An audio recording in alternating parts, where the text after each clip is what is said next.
Hello, good morning to all of you. मैं रविंद्र वत्स RV classes में आप सबका बहुत बहुत स्वागत करता हूं। कैसे हो आप सब? उम्मीद करता हूं बहुत अच्छे होंगे। दोस्तों, आज का हमारा जो टॉपिक है वो है कंप्यूटर नॉलेज यानी कि कंप्यूटर ज्ञान, part number 4, previous year questions. आज हम डिस्कस करेंगे एचएसएससी, एसएससी और रेलवेज़ के अंदर पूछे गए प्रीवियस ईयर क्वेश्चन जो कंप्यूटर नॉलेज से संबंधित होंगे। तो चलिए शुरू करते हैं आज की इस वीडियो को, जिसमें हम प्रीवियस ईयर क्वेश्चंस को डिस्कस करेंगे। तो चलिए चलते हैं सीधे बिना टाइम बर्बाद किए अपने क्वेश्चंस के ऊपर। तो ये रहा आपके सामने आज का पहला जो क्वेश्चन है वो स्क्रीन के ऊपर।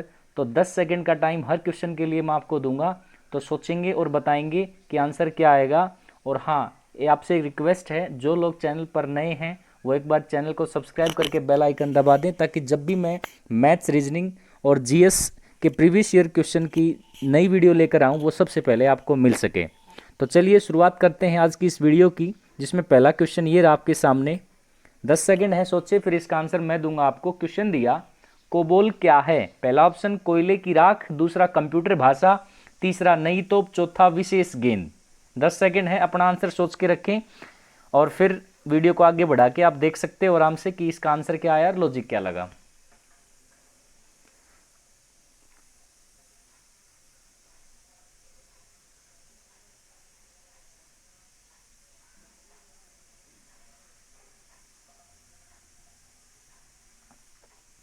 चलो, आई होप आपने सोच लिया होगा। देखो, कंप्यूटर लैंग्वेज में अगर बात करें तो आपके पास कोबोल एक वर्ड आता है, जिसको इंग्लिश में लिखते हैं COBOL, COBOL। और इसकी जो फुल फॉर्म कई बार पूछ लेता है वो होती है common common business oriented language. Common business oriented, C for common, B for business, O for oriented, oriented, और L फॉर आ जाएगा लैंग्वेज। L फॉर क्या आ जाएगा? लैंग्वेज। तो आई होप आपको ये चीज़ समझ में आ गई होगी। तो कोबोल जो है, जिसकी फुल फॉर्म है कॉमन बिजनेस ओरिएंटेड लैंग्वेज, वो एक प्रकार की कंप्यूटर की भाषा है, यानी कि कंप्यूटर लैंग्वेज है। और जब कोबोल बनाया गया था उसका मेन पर्पज़ क्या था? कोबोल लैंग्वेज बनाने का उसका मेन पर्पज़ ये था कि आपके जो बिजनेस ओरिएंटेशन है उसको मेंटेन करने के लिए इस लैंग्वेज का इन्वेंशन किया गया था, यानी कि बिजनेस पर्पज़ के लिए इस लैंग्वेज को बनाया गया था, जिसकी फुल फॉर्म है कॉमन बिजनेस ओरिएंटेड लैंग्वेज। और इसको बोलते हैं कोबोल, और वो क्या है? कंप्यूटर भाषा है। क्लियर? आई होप आपको ये क्वेश्चन समझ में आ गया होगा। चलते हैं अपने नेक्स्ट क्वेश्चन की तरफ। अगला क्वेश्चन है, निम्नलिखित में से कौन सा एक कंप्यूटर की भाषा नहीं है? एसएससी ने कई बार क्वेश्चन पूछे हैं। मैं फिर आपको एक बार बता दूं, 2016 के अंदर एक पेपर हुआ था ऑक्शन रिकॉर्डर का। उसमें पूरी जीएस में अगर 100 क्वेश्चन आपका एचएसएससी पूछ रहा है तो 15 से 16 क्वेश्चन अकेले कंप्यूटर लैंग्वेज से पूछ लिए, कंप्यूटर नॉलेज से पूछ लिए, जिसमें आपके input device, output device, memory, peripherals की बात करें, सीपीयू की बात करें, या फिर लैंग्वेजेस की बात करें, उनमें डिफरेंट डिफरेंट टाइप के जो क्वेश्चन है वो पूछे गए आपसे। तो हो सकता है किसी भी कम्पिटेटिव एग्जाम में पूछ सकता है आपसे इस टाइप के क्वेश्चन। तो जल्दी से इस क्वेश्चन का आंसर देने की कोशिश करें। पहला आपका क्वेश्चन है, निम्नलिखित में से कौन एक कंप्यूटर की भाषा नहीं है? पहला ऑप्शन है बेसिक, दूसरा सी, तीसरा है फास्ट और चौथा है फोर्ट्रन।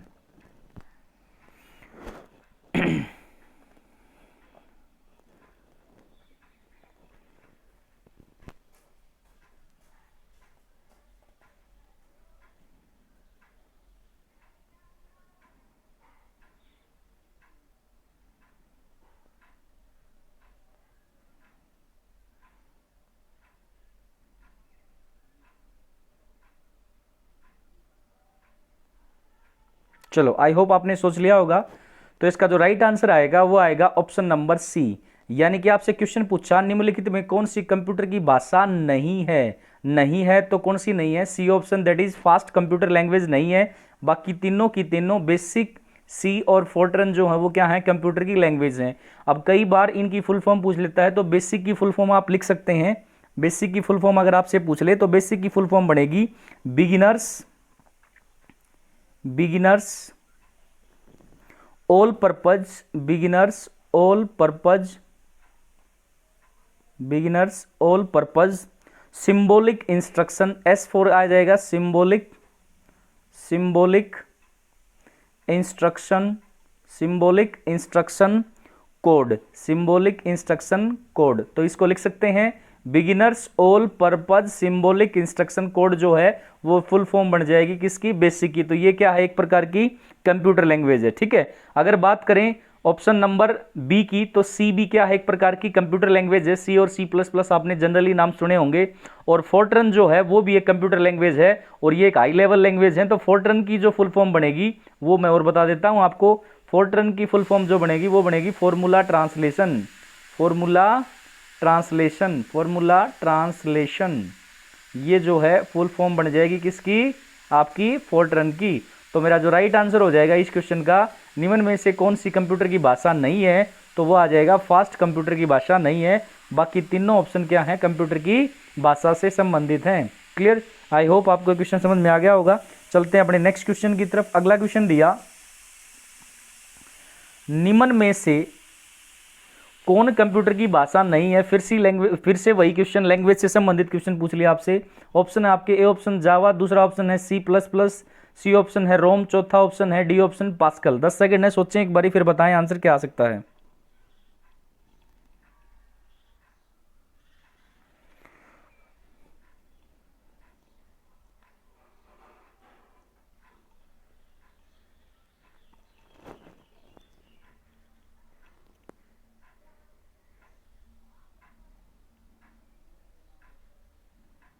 चलो, आई होप आपने सोच लिया होगा। तो देखें, यहां पे आपसे पूछा निम्न में से कौन कंप्यूटर की भाषा नहीं है, तो आपके पास जो राइट आंसर आएगा वो आएगा ऑप्शन नंबर सी, रोम।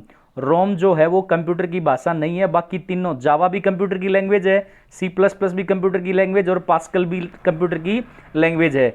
इन पास्कल की फुल फॉर्म मैं एक्सप्लेन कर चुका हूं, बेसिक की फुल फॉर्म एक्सप्लेन कर चुका हूं, कोबोल की फुल फॉर्म एक्सप्लेन कर चुका हूं।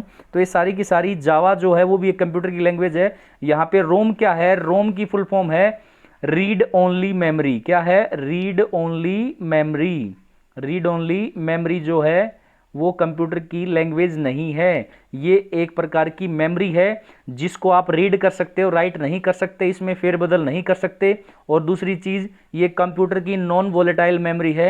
एक बार अगर पावर सप्लाई कंप्यूटर सिस्टम से चली गई तो ये मेमोरी इरेज नहीं होगी, यानी कि नष्ट नहीं होगी। इसका उल्टा अगर रैम की बात करूं तो रैम भी कंप्यूटर की मेमोरी है और ये दोनों प्राइमरी मेमोरी होती हैं। और रैम जो है वो जैसे ही कंप्यूटर की पावर सप्लाई गई तो नष्ट हो जाएगी। तो इसलिए दोनों में डिफरेंस है। लेकिन यहाँ पे रोम दे रखा है तो रोम के बारे में बताया, ये रीड ओनली मेमोरी, यानी कि इसको रीड कर सकते हैं, राइट नहीं कर सकते, इसके साथ कोई भी परिवर्तन नहीं किया जा सकता। तो इसलिए ये एक मेमोरी है और रैम से डिफरेंट है। और बाकी तीनों जो ऑप्शन दे रखे हैं वो क्या है, आपके लैंग्वेजेस हैं, कंप्यूटर की भाषाएं हैं, कंप्यूटर की लैंग्वेजेस हैं। चलो चलते हैं अपने नेक्स्ट क्वेश्चन की तरफ। अगला क्वेश्चन है, ये आपके सामने स्क्रीन के ऊपर, निम्नलिखित में से कौन सी कंप्यूटर भाषा नहीं है। फिर से वही क्वेश्चन, अब आप बता चुके हो आराम से कि बेसिक जो है कंप्यूटर की लैंग्वेज है, सी प्लस प्लस भी कंप्यूटर की लैंग्वेज है और जावा भी कंप्यूटर की लैंग्वेज है। तो आंसर आ जाएगा option number D, that is paint brush जो है वो कंप्यूटर की लैंग्वेज नहीं है। पेंट ब्रश आपने देखा होगा, कंप्यूटर की एमएस ऑफिस का एक पार्ट है जिसमें पेंट ब्रश से आप डिजाइनिंग करते हो। तो ये जो है आपकी कंप्यूटर लैंग्वेज नहीं है। क्लियर, आई होप आपको चीज समझ में आ गई होगी। चलते हैं अपने नेक्स्ट क्वेश्चन की तरफ। अगला क्वेश्चन दिया, निम्नलिखित में से कौन सी वैज्ञानिक कंप्यूटर भाषा है। ऑप्शन है आपके बेसिक, दूसरा कोबोल, तीसरा फोर्ट्रन, चौथा पास्कल। 10 सेकंड है, सोचें एक बारी, फिर इसका आंसर मैं बताता हूं आपको।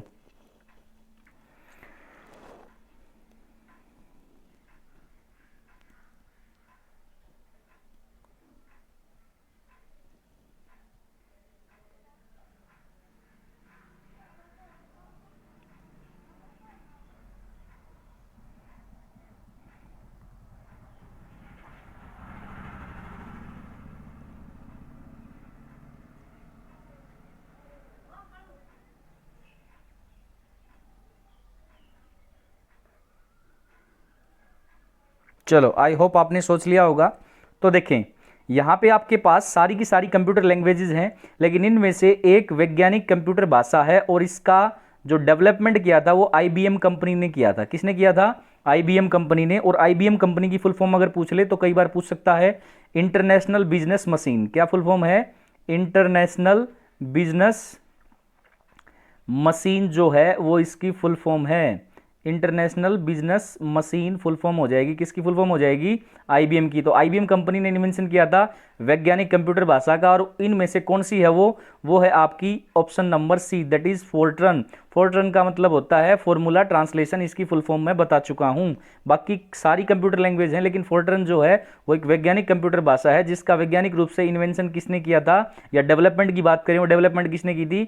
आईबीएम कंपनी ने। और आईबीएम कंपनी की अगर फुल फॉर्म पूछ ले तो क्या आएगा? इंटरनेशनल बिजनेस मशीन जो है इसकी फुल फॉर्म बनेगी। चलो चलते हैं अपने नेक्स्ट क्वेश्चन की तरफ। अगला क्वेश्चन दिया ये रहा आपके सामने, निम्नलिखित में से कौन सी वैज्ञानिक कंप्यूटर भाषा है? फिर से वही क्वेश्चन आ गया। तो यहाँ पे बता चुके हैं हम कि सारी की सारी जो ऑप्शन में दे रखी हैं वो कंप्यूटर लैंग्वेजेज हैं, लेकिन जो कंप्यूटर भाषा है जिसका इन्वेंशन किया था किसने? आईबीएम कंपनी ने, वो कौन सी है? Formula translation, that is Fortran. तो सी इज द राइट आंसर। चलते हैं अपने नेक्स्ट क्वेश्चन की तरफ। अगला क्वेश्चन दिया, बेसिक निम्न में से कौन सी भाषा है? पहला option procedural, second option object oriented, C option A और बी दोनों, और डी ऑप्शन उपरोक्त में से कोई नहीं। 10 सेकंड है, सोचें एक बारी, फिर इसका आंसर मैं बताता हूं आपको।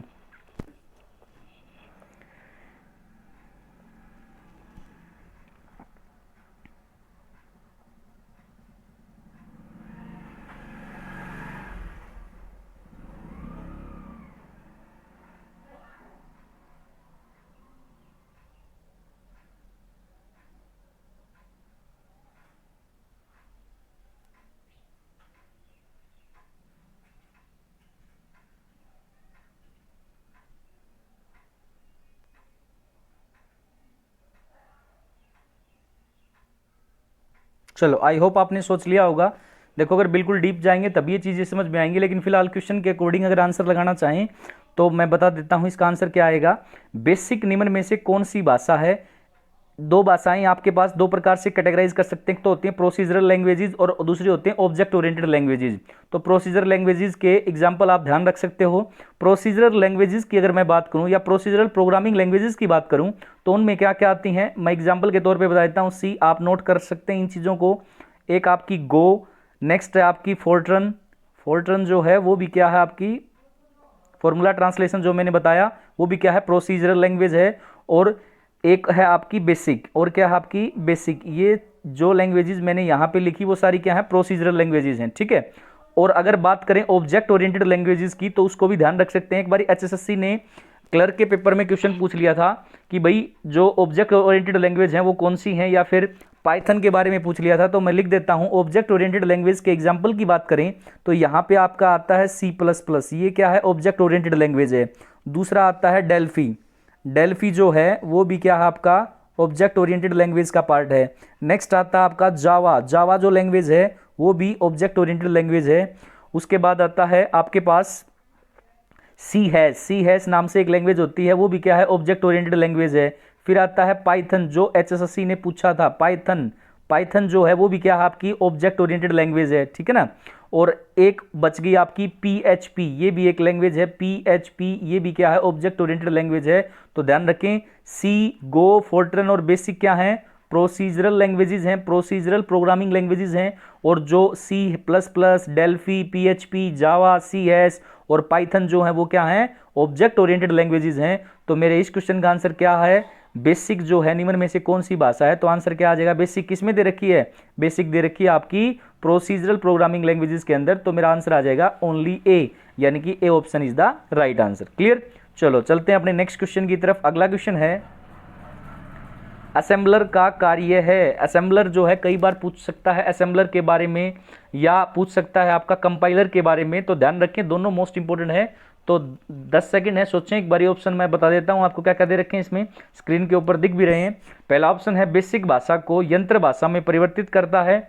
दूसरा है उच्च स्तरीय भाषा को यंत्र भाषा में परिवर्तित करता है। तीसरा ऑप्शन है असेंबली भाषा को यंत्र भाषा में परिवर्तित करता है। और डी ऑप्शन है असेंबली भाषा को उच्च स्तरीय भाषा में परिवर्तित करता है। देखो यहाँ पे जो आपको दे रखा है यंत्र भाषा, इस यंत्र भाषा को इंग्लिश में बोलते हैं मशीन लैंग्वेज। क्या बोलते हैं? Machine language. और आप सबको पता है कि जो कंप्यूटर है वो मशीन लैंग्वेज को समझता है। और मशीन लैंग्वेज किसकी फॉर्म में होती है? 0 और 1 की फॉर्म में होती है। मशीन लैंग्वेज किसकी फॉर्म में होती है? 0 और 1 की फॉर्म में होती है। क्लियर? तो ध्यान रखिए, जहां जहां यंत्र लैंग्वेज लिख रखा है उसका मतलब समझ जाना मशीन लैंग्वेज की बात कर रहा है। मशीन लैंग्वेज, ठीक है ना। तो ध्यान रखें इस चीज को। 10 सेकंड है, एक बार सोचें इसके बारे में, फिर इसका आंसर मैं बताता हूं आपको।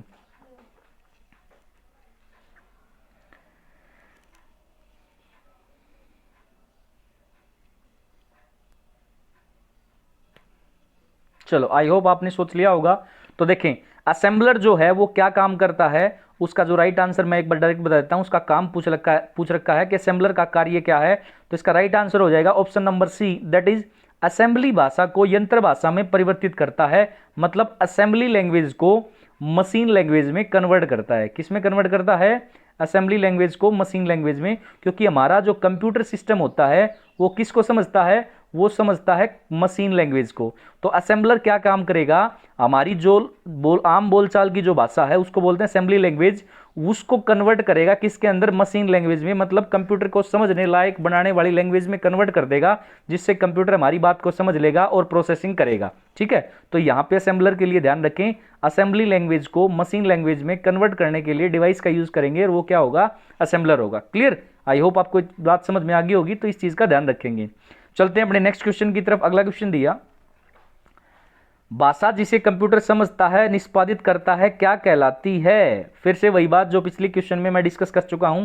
पहला ऑप्शन अमेरिकन भाषा, दूसरा मशीनी भाषा, तीसरा गुप्त प्रचल भाषा, चौथा उपरोक्त में से कोई नहीं। तो बता चुका हूं मैं, तो उसका जो राइट आंसर आएगा option number B, that is machine language, यानी कि मशीनी भाषा, या जिसको पिछले क्वेश्चन में क्या बोल रहे थे? यंत्र भाषा। क्या बोल रहे थे? यंत्र भाषा। ठीक है ना, यंत्र भाषा बोले, मशीन लैंग्वेज बोले, मशीनी भाषा बोले की बात है। और ये जो फॉर्म होती है वो किसकी होती है? 0 और 1 की फॉर्म होती है। ठीक है ना, कंप्यूटर 0 और 1 की फॉर्म में अपनी इंस्ट्रक्शन को समझ सकता है। और जो हम जो यूज करते हैं जो वर्ड, वो असेंबली लैंग्वेज होती है, जिसको कन्वर्ट किया जाता है मशीन लैंग्वेज में। किसके द्वारा? असेंबलर के द्वारा। ठीक है, पिछले क्वेश्चन में मैं डिस्कस कर चुका हूं।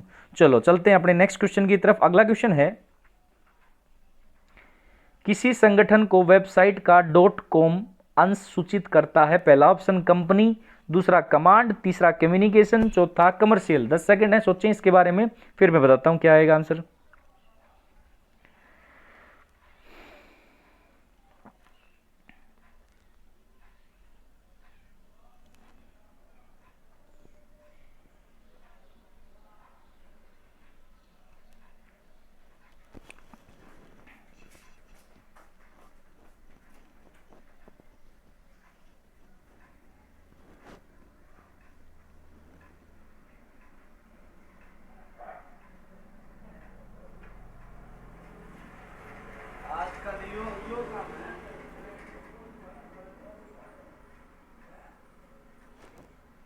चलो आई होप आपने सोच लिया होगा। देखें, जब भी किसी संगठन की वेबसाइट के पीछे .com लिखा मिलेगा, स्मॉल लेटर में .com लिखा मिलेगा, .com जिसको बोलते हैं, वो किसको रिप्रेजेंट करेगा? वो करेगा option number D, that is commercial को। किसको रिप्रेजेंट करेगा? कमर्शियल को। ठीक है, एक चीज और ध्यान रखें, अगर डॉट कैपिटल लेटर में लिखा मिल जाए COM, ठीक है ना, ये किसको रिप्रेजेंट करेगा? Option number B, that is command को रिप्रेजेंट करेगा। किसको रिप्रेजेंट करेगा?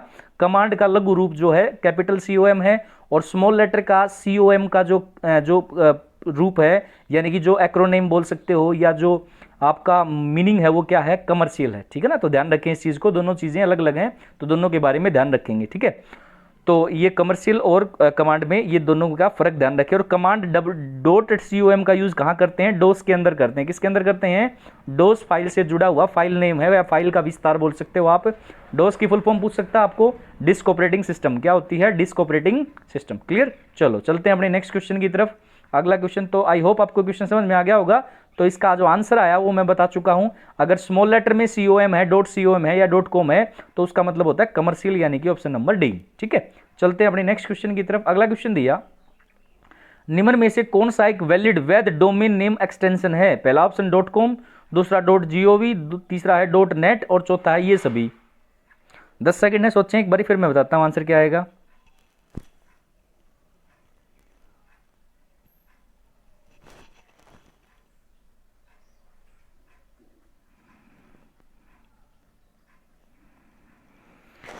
चलो आई होप आपने सोच लिया होगा। देखो, वैलिड डोमेन की बात करें तो लास्ट में जो डॉट आती है उसके बाद जो लिखा होता है ना कुछ भी, वो मेन डोमेन होता है। मेन डोमेन जो है वो आएगा।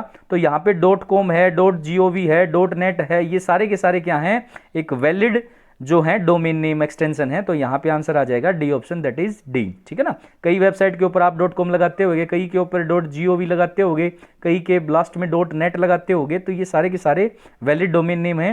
तो यहाँ आंसर क्या आ जाएगा? Option number D, that is ये सभी क्या है? वैलिड डोमेन नेम एक्सटेंशन है। चलो चलते नेक्स्ट क्वेश्चन की तरफ। अगला क्वेश्चन दिया, सिग्नल की शक्ति या स्ट्रेंथ कम हुए बिना नेटवर्क की लंबाई बढ़ाने के लिए हम प्रयोग करते हैं? पहला ऑप्शन रिपीटर, दूसरा राउटर, तीसरा गेटवे और चौथा है स्विच। 10 सेकंड है, सोचें एक बार इसके बारे में, फिर मैं बताता हूं आंसर क्या आएगा।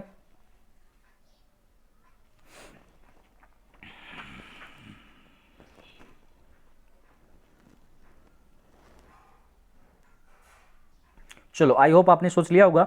तो देखें, इसका आंसर जो आएगा वो आएगा ऑप्शन नंबर ए। क्वेश्चन क्या है? सिग्नल की शक्ति यानी कि स्ट्रेंथ कम हुए बिना नेटवर्क की लंबाई बढ़ाने के लिए हम किसका प्रयोग करेंगे? रिपीटर का यूज करेंगे। ये सारे डिवाइस हैं और ये करेक्टिंग डिवाइस हैं। गेटवे की बात करें, राउटर की बात करें, स्विच की बात करें, रिपीटर की बात करें, तो उनमें से रिपीटर एक ऐसा डिवाइस है जो क्या काम करेगा? सिग्नल की स्ट्रेंथ को कम हुए बिना नेटवर्क की लंबाई को क्या करेगा? बढ़ा देगा। तो यहाँ पे क्या होते हैं? रिपीटर। देखा होगा आपने, जो आपके केबल वायर होते हैं उसमें भी वहाँ कुछ दूरी के बाद रिपीटर लगा होता है, ताकि सिग्नल की स्ट्रेंथ जो है वो कम ना पड़े और ज़्यादा डिस्टेंस तक उसको ट्रेवल कराया जा सके। तो यहाँ उसका किसका यूज़ करते हैं? रिपीटर्स का यूज़ करते हैं। ठीक है, तो इस चीज़ को ध्यान रखेंगे। चलते हैं अपने नेक्स्ट क्वेश्चन की तरफ। अगला क्वेश्चन दिया, कंप्यूटर शब्दावली में यूएसबी का पूर्ण रूप क्या है? बहुत सी फुल फॉर्म पूछता है और पूछेगा। ध्यान रखें, कंप्यूटर लैंग्वेज से जब भी क्वेश्चन पूछा है या कंप्यूटर नॉलेज से जब भी क्वेश्चन पूछा है तो आपसे फुल फॉर्म जरूर पूछता है, चाहे वो एएनएसआई की पूछे, चाहे वो यूएसबी की पूछे, चाहे वो सिम की पूछे, किसी की जीएसएम की पूछे, किसी की फुल फॉर्म पूछ सकता है। तो मेन जो फुल फॉर्म है या प्रीवियस ईयर क्वेश्चन जो मैं करा रहा हूं उसको बड़े ध्यान से कीजिएगा। उनमें से एक या दो क्वेश्चन आपके पेपर में जरूर आएगा, चाहे किसी भी कंपिटेटिव एग्जाम की तैयारी कर रहे हो आप। एसएससी है, एचएसएससी है, रेलवे है, बैंकिंग है, या अगर बात करें कोई स्क्रीनिंग का पेपर है, स्टेट का पेपर है, तो जरूर फंसेगा एक आध क्वेश्चन। तो ध्यान रखें इस चीज को। चलो चलते हैं अपने क्वेश्चन की तरफ। तो क्वेश्चन में क्या पूछा? कंप्यूटर शब्दावली में यूएसबी का पूर्ण रूप क्या है? यूएसबी का पूर्ण रूप कई बार पूछ चुका है, तो इसका जो राइट आंसर हो जाएगा वो हो जाएगा यूनिवर्सल सीरियल बस। किस ऑप्शन में दे रखा है? ऑप्शन नंबर ए के अंदर। तो यूएसबी की फुल फॉर्म ध्यान रखें, यूनिवर्सल सीरियल बस जो है वो इसकी फुल फॉर्म है। यूनिवर्सल सीरियल बस जो है इसकी फुल फॉर्म बनेगी इसकी ऑप्शन यानी कि यूएसबी की। ठीक है ना, तो ध्यान रखें, यूनिवर्सल सीरियल बस जो है फुल फॉर्म है किसकी? यूएसबी की। ठीक है, चलते हैं अपने नेक्स्ट क्वेश्चन की तरफ। अगला क्वेश्चन दिया, कंप्यूटर में जहां एक्सेसरीज जुड़ती हैं उसे क्या कहते हैं? पहला ऑप्शन पोर्ट्स, दूसरा रिंग, तीसरा बस, चौथा है जिप। 10 सेकंड है, सोचें एक बार, फिर इसका आंसर मैं बताता हूं आपको।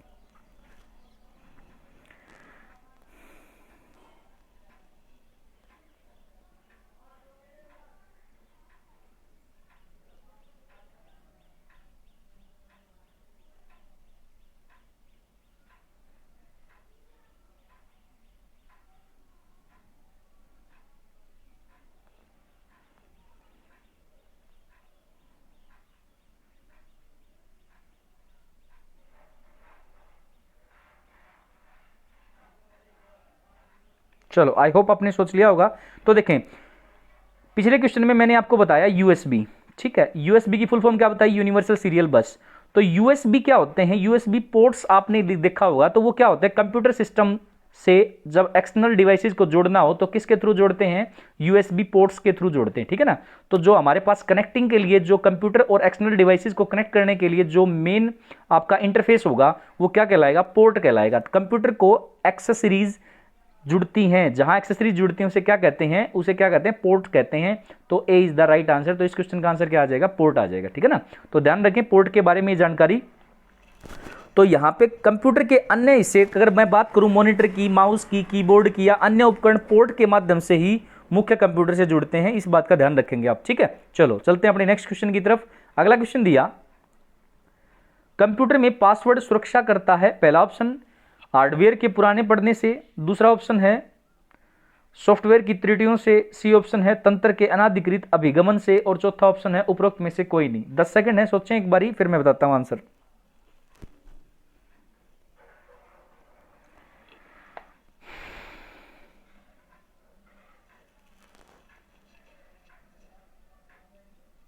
चलो, आई होप आपने सोच लिया होगा। देखें, यहां पे आपके पास, आप जब भी लैपटॉप या कंप्यूटर के अंदर जब ओपन करते हो तो अपने कंप्यूटर और लैपटॉप के अंदर आप सुरक्षा रखने के लिए, यानी कि आपकी फाइल को कोई ना देख सके, कोई और बंदा ना देख सके, या कोई कॉपी ना कर सके, या कोई चुरा ना सके, तो उसके लिए आप क्या करते हो? आप डिजिट की फॉर्म में या फिर अल्फ़ाबेट की फॉर्म में, या बात करें अल्फ़ाबेट और डिजिट का मिक्स रूप में एक पासवर्ड असाइन करते हो, जिस पासवर्ड को केवल आप जानते हो और आप ही उस कंप्यूटर को या लैपटॉप को ऑन कर सकते हो। अगर पासवर्ड डालोगे तो वो ऑन हो जाएगा। तो कहने का मतलब है जो कंप्यूटर में जो पासवर्ड होता है वो सुरक्षा करता है किससे, कोई दूसरा बंदा उन चीजों को ना देख सके, या अनाधिकृत, जिसमें ऑप्शन नंबर सी में लिख रखा है तंत्र, यानी कि जो कंप्यूटर सिस्टम है उसके अनाधिकृत अभिगमन, अभिगमन मतलब कोई उसके अंदर जाकर उन फाइलों के साथ छेड़खानी ना कर सके, उनको ना देख सके और उनको चोरी ना कर सके। उसकी सुरक्षा के लिए हम किसका यूज करते हैं, पासवर्ड का यूज करते हैं। तो इस बात का ध्यान रखेंगे। तो पासवर्ड जो है कंप्यूटर सिस्टम के लिए बहुत जरूरी होता है, तो इस चीज का ध्यान रखेंगे। ठीक है, तो इसका आंसर क्या आ जाएगा, कंप्यूटर में पासवर्ड सुरक्षा करता है किससे, तंत्र में अनाधिकृत अभिगमन से। तो राइट आंसर क्या आएगा, ऑप्शन नंबर सी। चलते हैं अपने नेक्स्ट क्वेश्चन की तरफ। अगला क्वेश्चन दिया, सूचना प्रौद्योगिकी की शब्दावली जिसे उपयोगकर्ता के ईमेल का पता ज्ञात करने के लिए प्रयोग करते हैं वह है, पहला ऑप्शन लॉगिन, दूसरा पासवर्ड, तीसरा फिंगर, चौथा आर्ची। 10 सेकंड है, सोचिए, फिर इसका आंसर मैं बताता हूं आपको।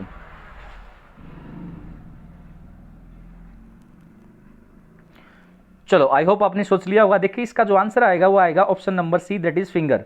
यहां पे आपके पास जो भी उपयोग करता है उसके ईमेल का पता ज्ञात करने के लिए फिंगर प्रोटोकॉल का प्रयोग किया जाता है। किसका प्रयोग किया जाता है, फिंगर प्रोटोकॉल का प्रयोग किया जाता है। ये बात ध्यान रखेंगे। ठीक है, चलो चलते हैं अपने नेक्स्ट क्वेश्चन की तरफ। अगला क्वेश्चन दिया, कंप्यूटर निम्न में से कौन सा कार्य नहीं करता, पहला ऑप्शन कंप्यूटिंग, दूसरा प्रोसेसिंग, तीसरा अंडरस्टैंडिंग, चौथा है आउटपुटिंग। 10 सेकंड है, सोचें इसके बारे में, फिर इसका आंसर मैं बताता हूं आपको।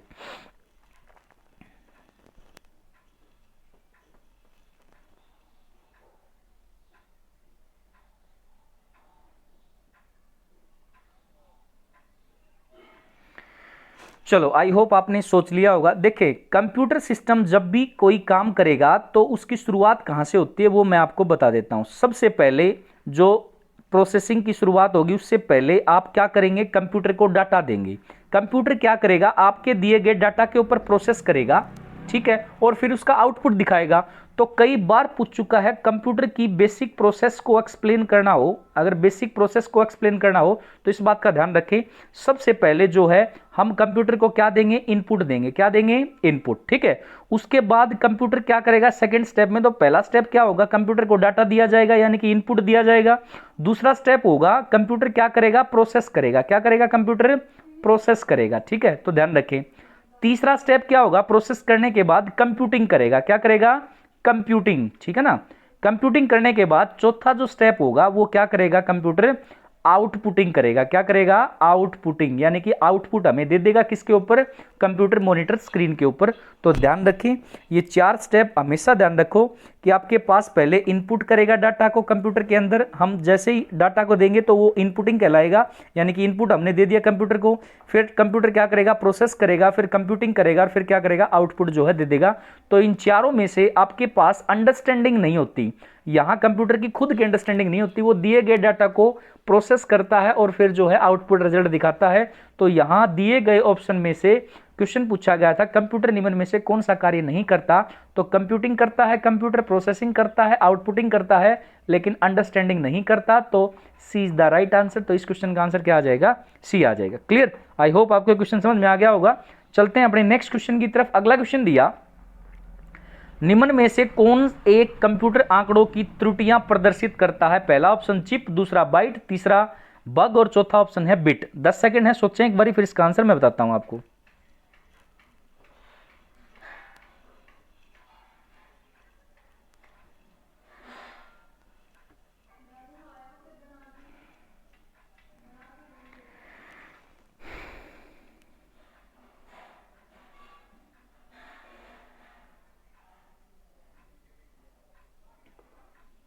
चलो, आई होप आपने सोच लिया होगा। देखें यहां पे क्वेश्चन पूछा, निम्न में से कौन सा कंप्यूटर आंकड़ों की त्रुटियां प्रदर्शित करता है।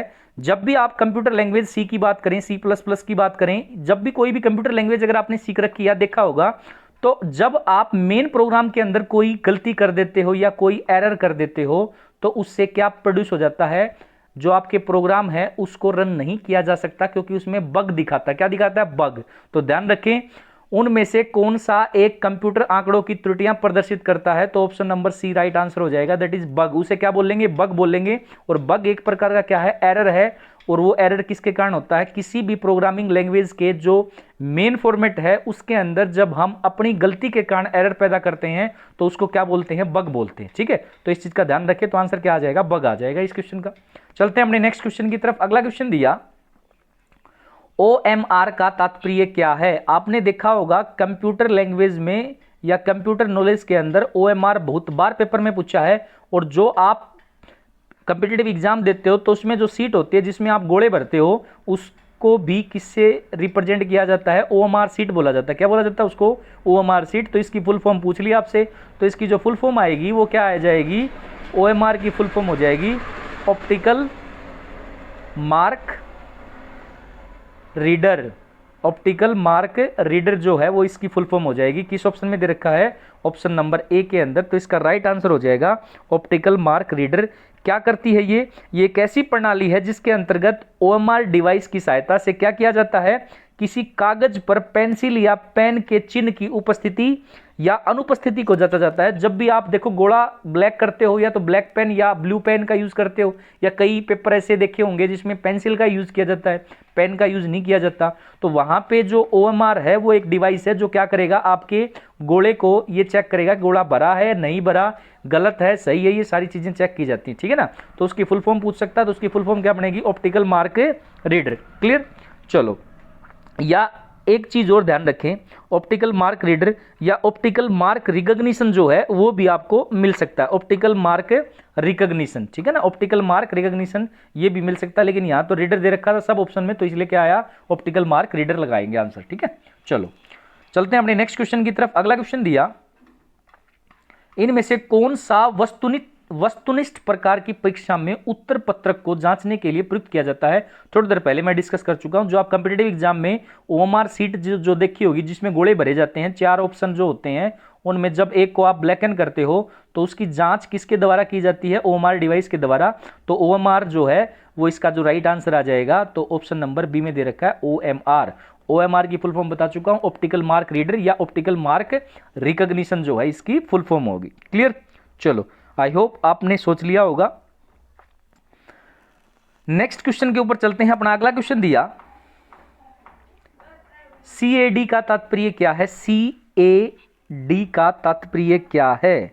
CAD का तात्पर्य आपसे पूछ लिया, CAD का तात्पर्य बताएं क्या है? CAD का तात्पर्य क्या है? 10 सेकंड है, सोचें एक बारी। ऑप्शन है आपके computer algorithm for design, second option है कंप्यूटर एडेड डिजाइन, तीसरा ऑप्शन है कंप्यूटर एप्लीकेशन इन डिजाइन, और चौथा ऑप्शन है उपरोक्त में से कोई नहीं। चलो, आई होप आपने सोच लिया होगा।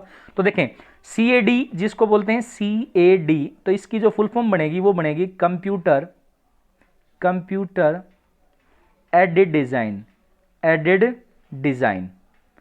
Computer aided design. तो यहां किस ऑप्शन में दे रखा है? Computer aided design, option number B के अंदर।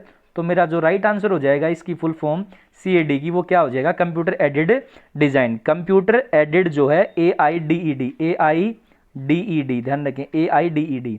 दोबारा से लिख लें इस चीज को, कंप्यूटर एडेड डिजाइन जो है उसकी फुल फॉर्म क्या हो जाएगी? CAD लिखा मिलेगा आपको। तो इसका मतलब है कंप्यूटर AIDED एडेड डिजाइन। ठीक है ना? कंप्यूटर एडेड डिजाइन जो है वो फुल फॉर्म हो जाएगी इसकी CAD की। और किस ऑप्शन में दे रखा है? ऑप्शन नंबर बी के अंदर, कंप्यूटर एडेड डिजाइन। ये क्या है? एक प्रकार की कंप्यूटर टेक्नोलॉजी है जिसके द्वारा क्या करेंगे हम? डिजाइन और डिजाइन से संबंधित जो आपके वर्क होंगे वो किए जाएंगे।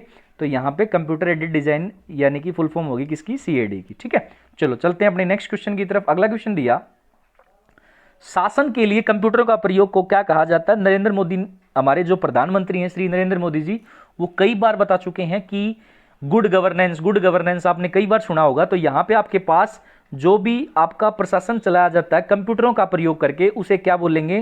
पहला ऑप्शन है कंप्यूटर गवर्नेंस, दूसरा है ईमेल गवर्नेंस, सी ऑप्शन है इंटरनेट गवर्नेंस, और चौथा ऑप्शन दे रखा है DE गवर्नेंस। तो 10 सेकंड है, सोचे एक बारी, फिर इसका आंसर मैं बताता हूं आपको।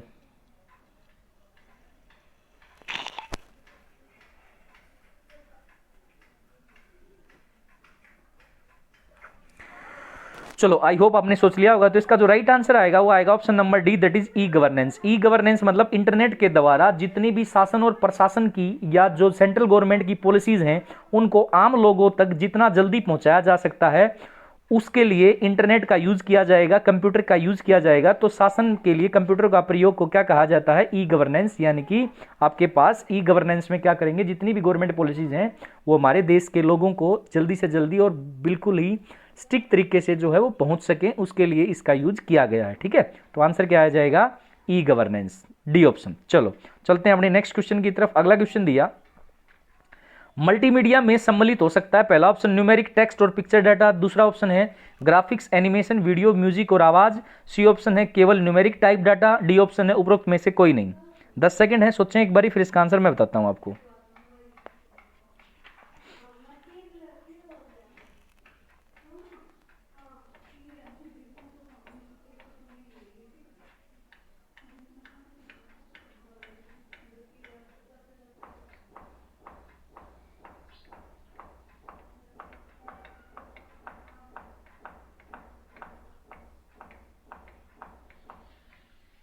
चलो आई होप आपने सोच लिया होगा। तो देखें इसका जो राइट आंसर आएगा, क्वेश्चन क्या है, मल्टीमीडिया में सम्मिलित हो सकता है, तो इसका राइट आंसर आएगा आपका option number B, graphics, animation, video, music और आवाज, जिसको साउंड बोलते हैं हम। तो एक चीज समझ लीजिए, मल्टीमीडिया जो है अंग्रेजी के दो शब्दों से मिलकर बना है, मल्टी प्लस में मीडिया, मल्टी प्लस में मीडिया। तो यहां पे आपके पास मल्टी का क्या अर्थ है? मल्टी का अर्थ है बहु यानी कि अधिक, बहु यानी कि अधिक बोल सकते हैं या विविध बोल सकते हैं की बात है। और मीडिया का अर्थ क्या होता है? माध्यम। मीडिया का अर्थ क्या होता है? माध्यम। इसका मतलब ये हुआ मल्टीमीडिया एक ऐसा माध्यम है, मल्टीमीडिया क्या है? एक ऐसा माध्यम है जिसके द्वारा क्या करेंगे, विभिन्न प्रकार की, बहु का मतलब होता है विभिन्न या विविध बोल सकते हो आप, विभिन्न प्रकार की जानकारियों को विभिन्न प्रकार के माध्यमों, जैसे माध्यमों में क्या आता है आपका? टेक्स्ट भी आता है। माध्यमों में क्या आता है आपका? टेक्स्ट आता है, ऑडियो आती है, आपकी जो आवाज जो मैंने बोला ऑडियो आती है, और क्या आता है आपके पास? ग्राफिक्स आते हैं, एनिमेशन आते हैं, वीडियो आते हैं, आदि का संयोजन करके दर्शकों और श्रोताओं तक क्या होता है? पहुंचाया जाता है। तो इस चीज का ध्यान रखें, मल्टीमीडिया में आपके सारे शामिल होंगे, ग्राफिक्स भी, एनिमेशन भी, वीडियो भी, म्यूजिक भी और साउंड यानी कि आवाज या ऑडियो बोल सकते हो आप, उसको भी शामिल करेंगे। तो इसका जो राइट आंसर आएगा वो आएगा ऑप्शन नंबर बी। चलो आई होप आपका क्वेश्चन समझ में आ गया होगा। चलते हैं अपने नेक्स्ट क्वेश्चन की तरफ। अगला क्वेश्चन दिया वीडियो मेल से हम क्या भेज सकते हैं? पहला ऑप्शन ग्राफिक्स, दूसरा वीडियो क्लिप्स, तीसरा वीडियो मैसेज और डी ऑप्शन है ये सभी। तो पिछले क्वेश्चन में मैं बता चुका हूं, बड़े अच्छे तरीके से बताया कि हम जो है वीडियो मेल से क्या भेज सकते हैं। तो वीडियो मेल से क्या भेज सकते हैं? पहला ऑप्शन ग्राफिक्स, दूसरा वीडियो क्लिप्स, तीसरा है वीडियो मैसेज। तो वीडियो मेल से हम सारी तीनों की तीनों जो ए बी सी ऑप्शन में दे सकते हैं, दे रखी हैं, वो सारी भेज सकते हैं। ग्राफिक्स भी भेज सकते हैं, वीडियो क्लिप्स भी भेज सकते हैं, वीडियो मैसेज भी भेज सकते हैं। तो डी में दे रखा है ये सभी, तो मेरा आंसर क्या आ जाएगा? ये सभी जो है वो मेरा आंसर आ जाएगा। क्लियर? तो इस चीज का ध्यान रखेंगे आप। चलो चलते हैं अपने नेक्स्ट क्वेश्चन की तरफ। अगला क्वेश्चन दिया ईमेल का विस्तृत रूप क्या है? देखो ये फुल फॉर्म मैं फिर बोल रहा हूं, कई बार पेपर में पूछे हैं, तो ध्यान रखें, जो जो मैं फुल फॉर्म करा रहा हूं उसको अच्छे से याद रख लें, पेपर पॉइंट ऑफ व्यू से मोस्ट इंपोर्टेंट है। ईमेल जो है वो भेजा जाता है एक स्थान से दूसरे स्थान पर या एक कंप्यूटर से दूसरे कंप्यूटर पर, और इसकी फुल फॉर्म कई बार पूछ लेता है। तो ईमेल, ईमेल की जो फुल फॉर्म है वो लिख लें आप। ई का मतलब होता है आपके पास इलेक्ट्रॉनिक, ई का मतलब क्या होता है? इलेक्ट्रॉनिक, और मेल तो दे ही रखा है, तो इलेक्ट्रॉनिक मेल जो है वो फुल फॉर्म हो जाएगी किसकी? ईमेल की। तो ईमेल की फुल फॉर्म क्या हो जाएगी? Electronic mail. किस ऑप्शन में है? ऑप्शन नंबर बी के अंदर। तो इलेक्ट्रॉनिक मेल जो है वो फुल फॉर्म है किसकी? ईमेल की। क्लियर? चलो चलते हैं अपने नेक्स्ट क्वेश्चन की तरफ। अगला क्वेश्चन दिया ईमेल पते के दो भाग कौन कौन से होते हैं? देखा होगा आपने, जब भी ईमेल आप किसी को करते हो कंप्यूटर से या लैपटॉप से इंटरनेट का यूज करके, तो उसके दो भाग होते हैं। तो वो दो भाग कौन कौन से होते हैं? तो इसका जो राइट आंसर आएगा ऑप्शन नंबर डी, वो दो भाग कौन से होंगे? एक तो प्रयोगकर्ता, ठीक है, और दूसरा प्रयोगकर्ता का नाम होगा, और दूसरा क्या होगा? डोमेन का नाम होगा। ठीक है ना, प्रयोगकर्ता का नाम और डोमेन नेम, जिसको बोलते हैं यूजर नेम। ध्यान रखें, एक तो यूजर नेम, इंग्लिश में अगर बात करें तो इसको क्या बोलेंगे? यूजर नेम, प्लस में क्या है, डोमेन नेम, ठीक है ना, किसके द्वारा भेजा गया है वो सारी चीजें उसमें लिखी होंगी। तो दो ईमेल पते के दो भाग कौन कौन से होते हैं, यूजर नेम और डोमेन नेम, यानी कि प्रयोगकर्ता का नाम और डोमेन का नाम। तो D is the right answer. चलो चलते हैं अपने नेक्स्ट क्वेश्चन की तरफ। अगला क्वेश्चन दिया, डाटा का एक वचन क्या है, डाटा का DATA, डाटा का एक वचन क्या है। डाटा तो आपके पास बहुवचन यानी कि प्लूरल हो गया, उसका सिंगुलर पूछ लिया, तो उसका सिंगुलर क्या आ जाएगा, option number A, that is datum. क्या आ जाएगा, DATUM, डेटम जो है वो उसका क्या होगा, सिंगुलर होगा। तो डाटा का एक वचन क्या होगा, डेटम, DATUM। डेटम का अगर प्लूरल बनाएंगे तो क्या बनेगा, डाटा बनेगा। ठीक है, चलो आई होप आपको क्वेश्चन समझ में आ गया होगा। चलते हैं अपने नेक्स्ट क्वेश्चन की तरफ। अगला क्वेश्चन जो दिया वो है आपके पास, कमांड को ले जाने की प्रक्रिया क्या कहलाती है। कमांड को ले जाने की प्रक्रिया जो है वो क्या कहलाती है, कमांड को ले जाने की प्रक्रिया जो है वो क्या कहलाती है। ऑप्शन आपके फैचिंग, दूसरा है स्टोरिंग, सी ऑप्शन डिकोडिंग और चौथा ऑप्शन है एग्जीक्यूटिंग। 10 सेकंड है, सोचें एक बारी, फिर इसका आंसर मैं बताता हूं आपको।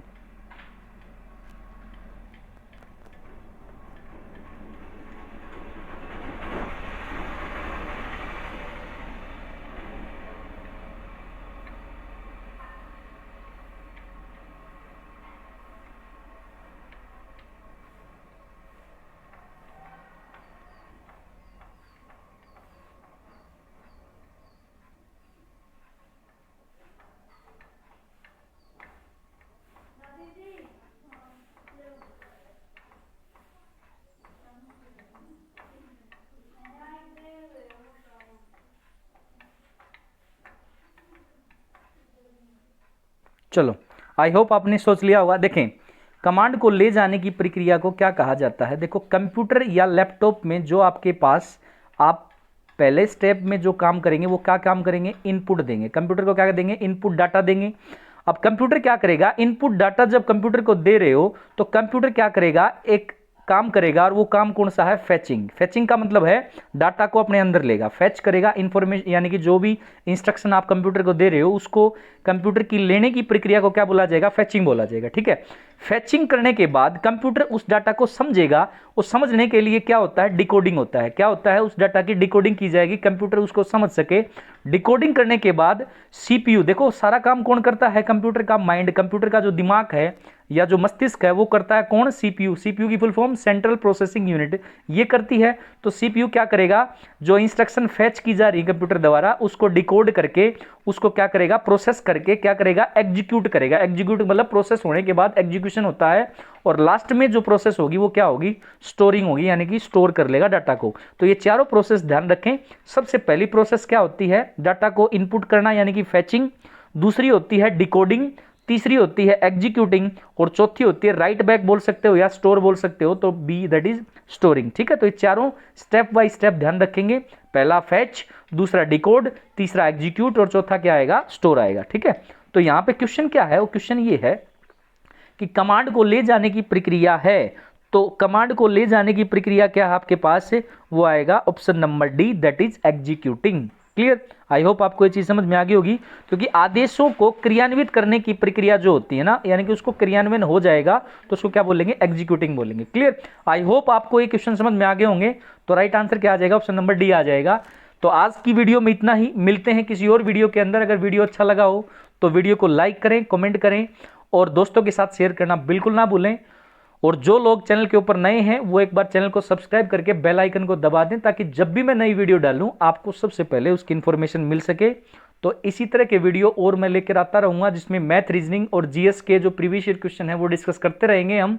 तो अपनी तैयारी करते रहो, अपने अपने परिवार का ध्यान रखो। तो मिलते हैं एक और नई वीडियो के साथ, तब तक thank you so much for watching this video. Thank you.